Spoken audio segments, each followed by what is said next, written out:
You are looking at Julian's pronunciation guide, where we look at how to pronounce better some of the most mispronounced words in the world, like this other curious word. But how do you say what you're looking for today?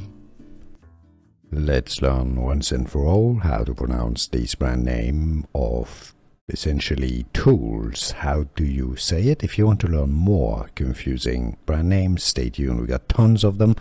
They're gonna be super interesting for you.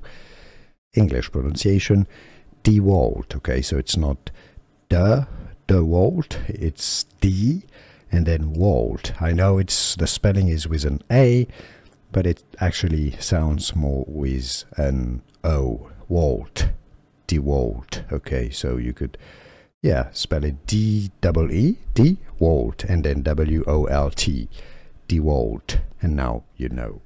Here are more videos on how to pronounce more confusing words and names too many mispronounced. Like this video if you found it useful. I appreciate your support. I'll see you soon and thanks for watching.